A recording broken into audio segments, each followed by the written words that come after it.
guys, mansari nga pala namin ngayon ni Mami Jess. So, ngayon magluluto ko ng spaghetti. Kasi bukas anniversary na namin. So, kung may matira man dito, handa na rin yung para bukas. So, Kilala kong kaliskis mo, oy. yan. Ngayon may pasta na tayo. Ito na rin siya. So, after nito, didrain na natin yung gawa tayo ng sauce. Ayan, nakapagsulig na rin ako ng ground beef. So, ayan, ground beef ang ginamit ko. Sobrang mas mura yan kaysa sa mga kilala natin corned beef sa atin. So, lagyan na rin natin ang chicken prawns. Yan, mas mura din yan kaysa sa kilala natin mga hotdog. Apat na klase lang naman yan. It's either sobrang mong pagkakasisan kasi may bisita ka, or sobrang mong pagkakasisan kasi para sulit kasi kayo naman nakakain. Pwede naman nagtitipid kayo kasi hindi na gusto yung bisita nyo. Nasa Miguel ako Or nagtitipid kayo para may pag-ipunan kayo or mas need nyo ng pera. Ayun, para naman sa akin, mahalaga naman talaga itong araw na to. Sobrang halaga na itong araw na to. Pero para sa amin dalawa, alam ko rin, alam ni Mami Jess na mas mahalaga sa amin na magtipid muna. Okay lang na kahit budget po yung kakain namin o kakain kami sa labas. Ang mahalaga is yun, alam namin yung araw na to, presensya na to. Pati ang mahalaga, mas sarap naman yung food kahit na medyo mumurahin yung ginagamit namin. So yun, marami rin kasi kami yung plano for the next month, the next day. So kaya need namin ng budget. Pwede tayo ng tomato paste.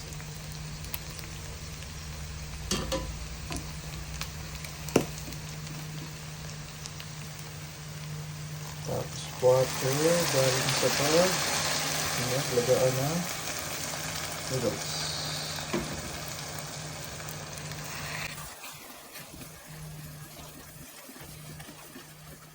Kita tayo ng pork cubes. Malik sarap.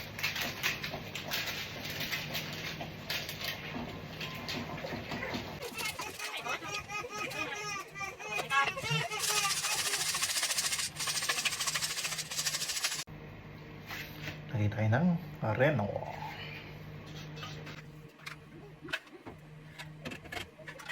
Ang pinakamalupit na sangkap ng Pinoy spaghetti, condensed milk.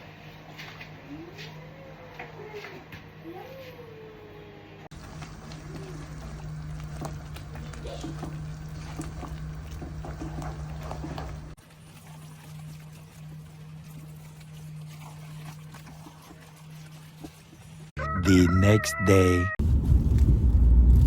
So ngayon, mapunta tayo sa Alwada mo. Tayo ay kakain.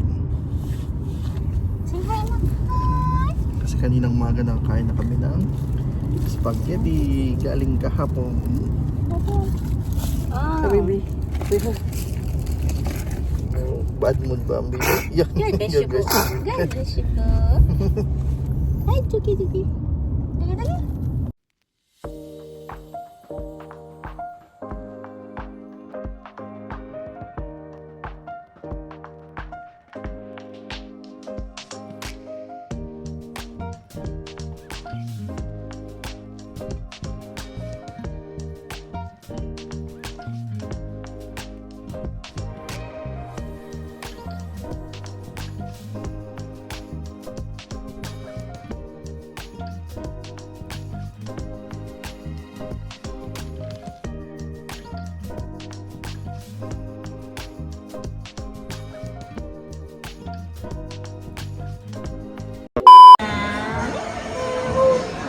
Mami,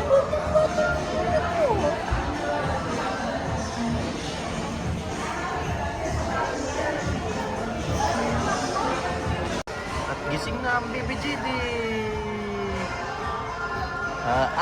How are you, baby GD? I love you.